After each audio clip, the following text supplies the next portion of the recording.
I'm feeling like maybe I'm in better hands now. Thank you, Natalie and Kim and Mark and the band.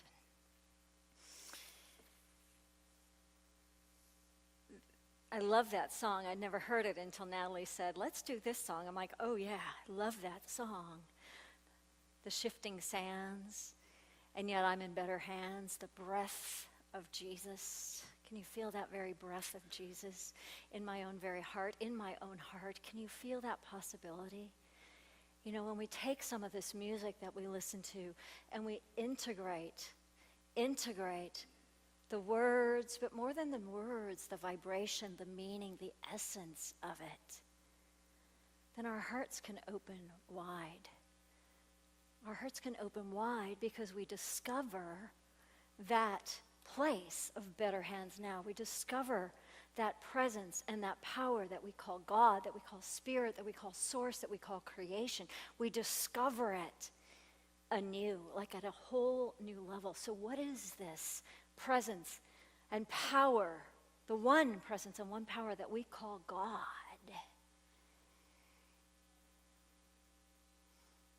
It's got to be the force. May the fourth be with you. May the force be with you. May the fourth be with you. Come on, it's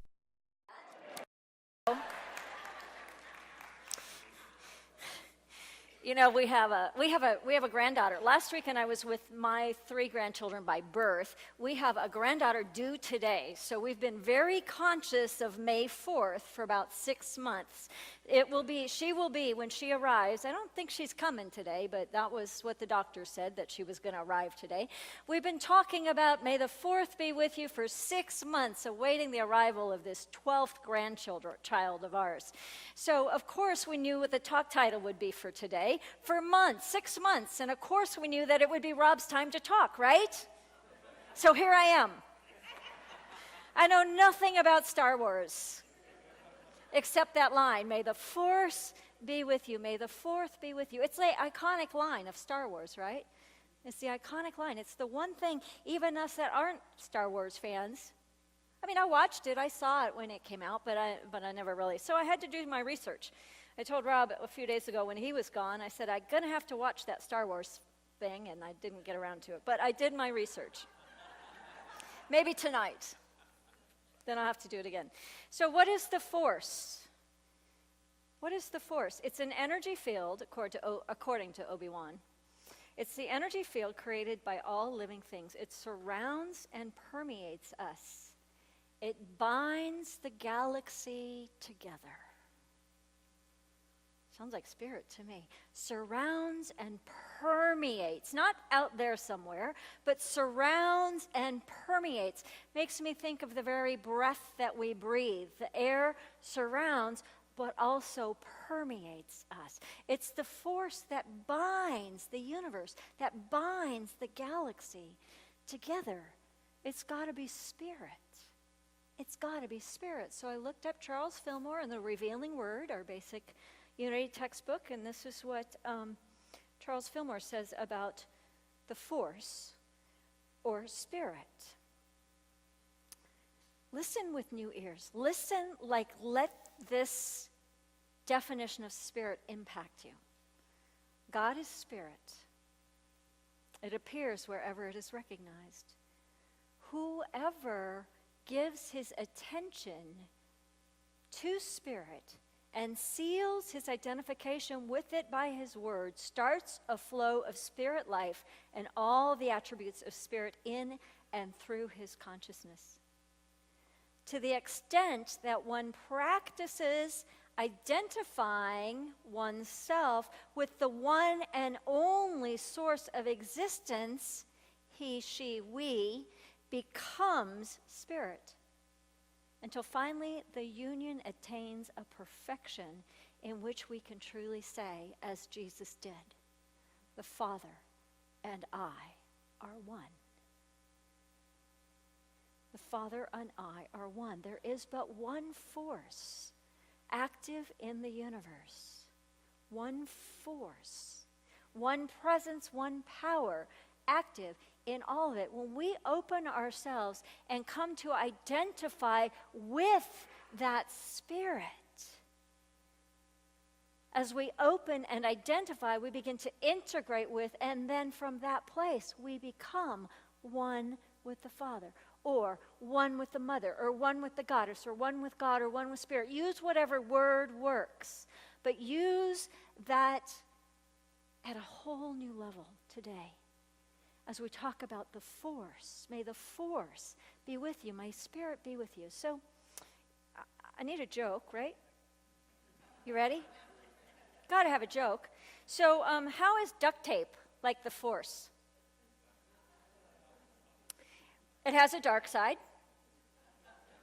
It has a light side, and it binds the galaxy together.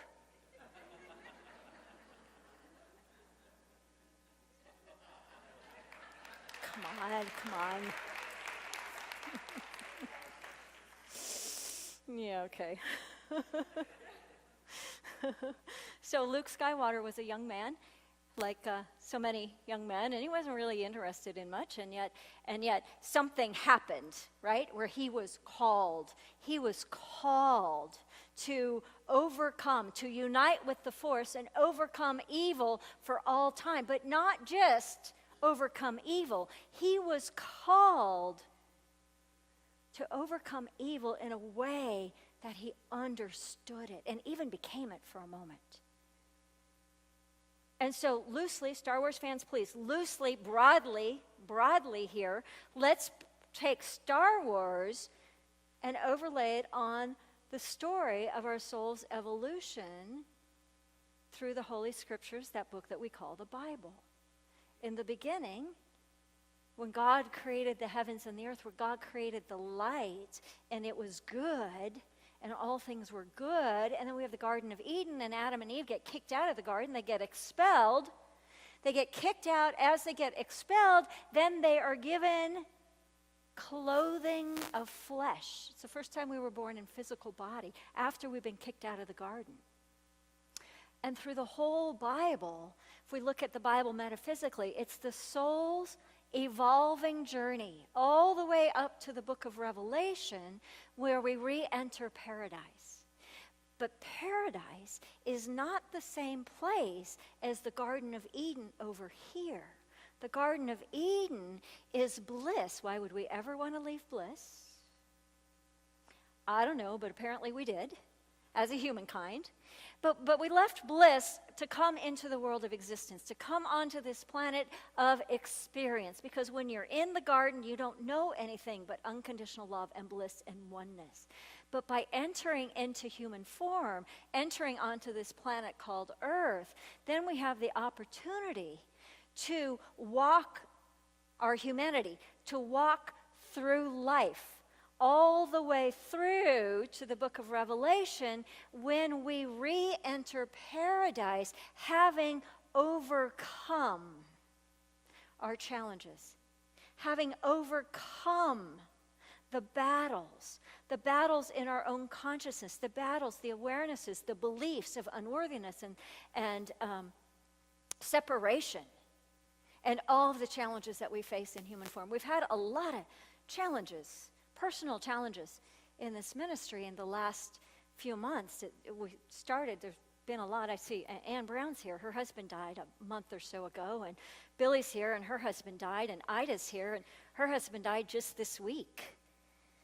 There's been a lot that people have to walk through. One of our beloved YOUs, he's our youngest. He's our youngest YOUer. He's 14 years old, but he's also the biggest. You know who I'm talking about, Michael. Beloved Michael. Michael and his dad, Carlos, were in a really very, very serious car accident a couple of nights ago. And they were both care flighted out to separate hospitals. And you stand in humanity and you go, wow, how do I stand in this, right? How do I even stand in this? And so we got the call and spent several hours with Michael's mom, Melissa, who flew in from Kansas City. She happens to work at the Silent Unity Prayer Ministry, so she's steeped in prayer consciousness. And when Michael got ready to move down here a year or so ago to come live with his dad, she said, I only have one requirement, and that's that he get to a Unity church. And so he's been a vital part of our youth. He's here almost every single week.